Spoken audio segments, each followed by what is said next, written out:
All right, got it. Welcome everyone to Between Two Teachers. This is our channel where we talk about education issues, national, local, and statewide, and also what we're currently into and advocating for, and best practices and trends and all of that. And today, what we want to do is we want to review for you our forum that we had yesterday on education, workforce, housing. So it's just we're going to get started on reviewing that. You know, if this was we were reviewing a movie and it was Rotten Tomatoes, I'd give it 100%. This was 100% great. So my name is Consuelo Lara. And my name is Madeline Cronenberg. And as always, on Between Two Teachers, we begin with our land acknowledgement. We pause to acknowledge that we have gathered together on the ancestral territory of Huichin, part of the unceded land of the Chochenyo and Karkan-speaking Muwekma Ohlone people. We remember their continued connection to this land and give thanks to them for allowing us to live, work, learn, and pray on their traditional homeland, and offer our respect to their elders and all Ohlone people, past and present. And we continue to advocate for the Justice for Muwekma organization in an attempt to be sure that the Muwekma people do receive the benefits of federal recognition that they deserve. And we also point you to the appropriate curriculum regarding the Muwekma people and the indigenous people of California overall. And those are the fourth grade teaching materials, curriculum materials that are available on the East Bay Parks website and on the Contra Costa County Board of Education website, or Office of Education website. So please look for those. Our goal is that all students in California and all Californians understand the true history, which is not what we were taught always. It has been that we know better now, and so we need to do better now, and we are teaching better now. So we welcome you today. Please like and share and subscribe to the channel if you're new. And we are going to be summarizing yesterday's meeting. And yesterday we had a workforce education, workforce housing forum to which we invited many of the school board members and other elected officials from Contra Costa County, and went through a number of things. And actually we can go through them a little bit very quickly just to do the overview and go back here. Like, as long as I have it up, we'll just go through the agenda. This is what we had, right? There we go. Yeah. And, you know, we said that we have housing crisis, teacher shortage crisis, and budget crisis. And this is the place where those three intersect.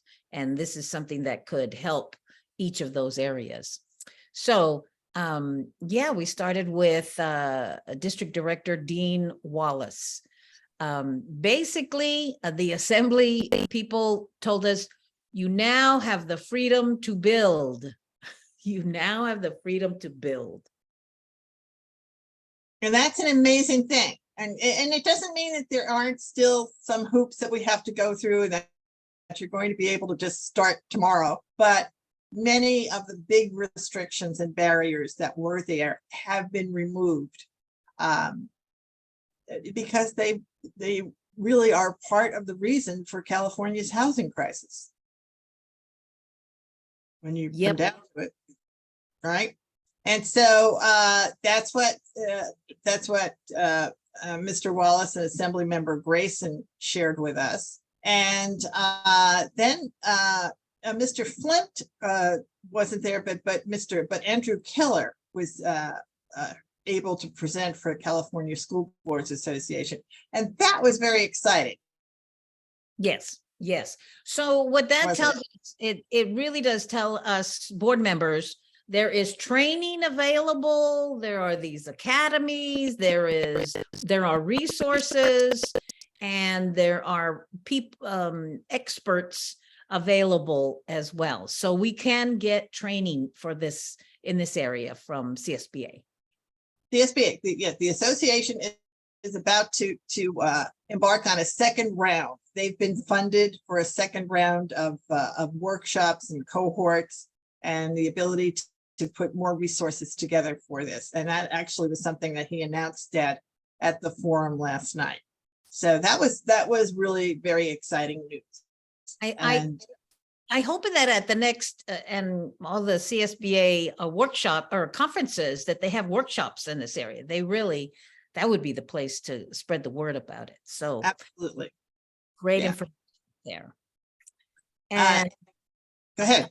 the UC Berkeley College of Environmental Design, oh, they were so impressive. Oh my goodness. I was just the Alvarado Village project. There was the analysis, and they went to great lengths to just prove how this could be done. I was in awe. I was really in awe of that presentation. It shows you the level of professionalism, right? And that this absolutely can happen. They did an analysis of Alvarado Village, which was done essentially as a project for a competition for Bank of America. So it's not as if they were doing anything but that as graduate students. And however, the fact that we were able to see it and had access to the project, really, it showed the depth of research that a consultant has to do, which is why you need consultants. You need to. Yes. And maybe those two could be hire hired. folks who Oh, graduated from these real estate programs. yes. She is working in Santa Clara County, but Mr. Lamb is available as a entrepreneur. That's right. So they were wonderful, and as was Martin Leung from Bridge Housing, right? Yes. 4 decades, he said, they've been in this business of financing, project management, and leasing and revenue streams, which is exactly what we're looking for, that revenue stream for sure at the end. And he had the example. I thought the one, the Balboa Reservoir example of what they're doing in San Francisco City College and the San Francisco Unified School District. There's a wonderful example of collaboration and partnership.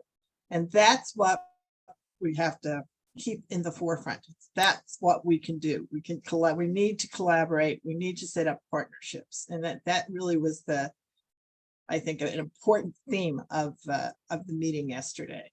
Yes. So he gave that explanation. And then Ms. Toms, who's a friend of ours for many years, who's also a member of the Pinole City Council, but has a role in Contra Costa County as Deputy Director of Policy Planning. Ms. Toms gave us the picture of what is exactly happening in Contra Costa and how her department has done these joint agreements with BART, with other agencies, and put together large projects and identified different plots of land throughout the county which would be likely targets for this kind of construction.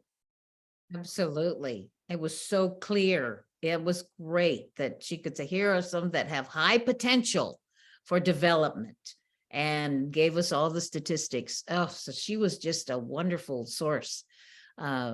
Here they are. Here's some sites. For Yeah, sure. another wonderful contributor yesterday was Mr. Sasaki. Oh yeah. He right? was Who turns out to be a West County kid, right? Adams. He went to Adams and And Castro. apparently. Astro, which is now Korematsu. Oromatsu. So yeah, he's a local guy. That's funny. And he did a wonderful job of moderating the Good. whole thing and pulling it together. So the only thing, these are all the slides, and these slides are going to be available to anybody who asks. We've got the Alvarado presentation. All of this is being sent out to everybody who is registered, but I'll also post it on our Facebook page and put links to it on our YouTube channel, which is where the video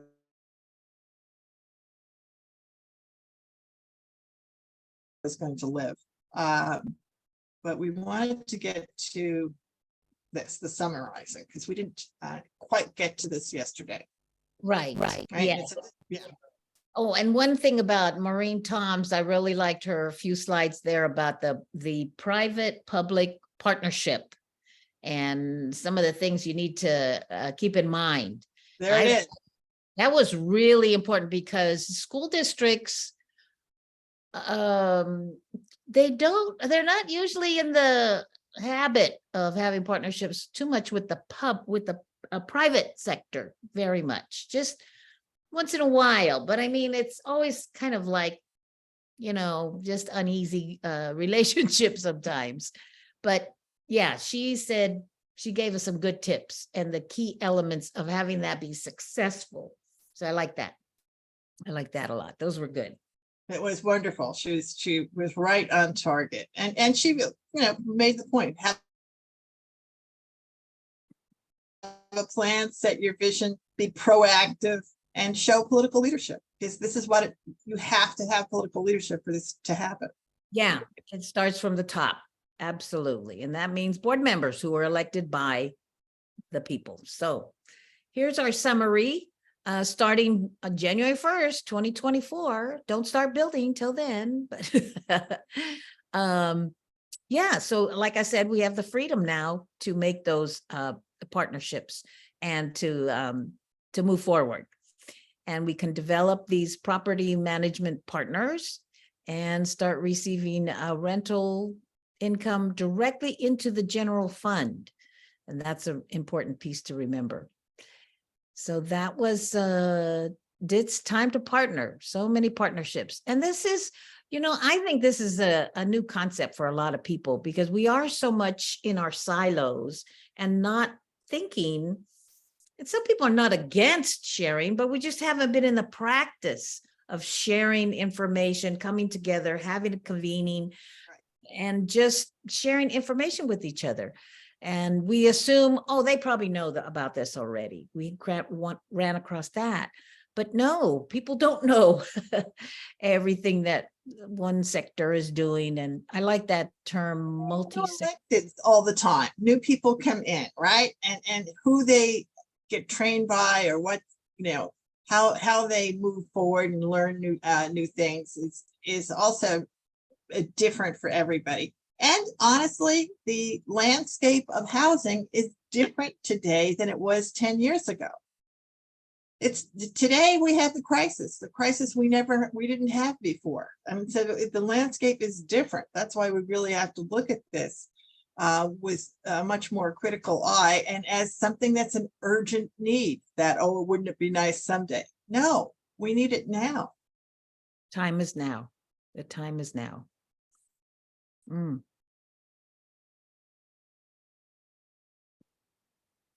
All right. And the next slide.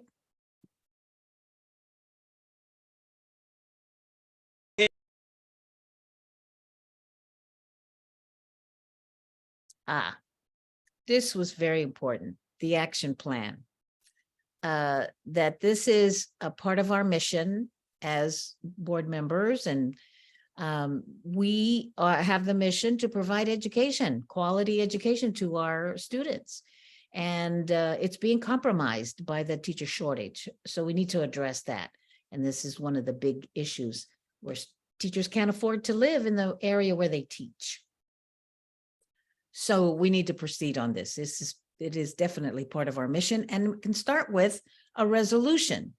And there are examples of really good resolutions that you can that you can draw from. Exactly. And the resolutions are going to say, this is the big point around your facilities department.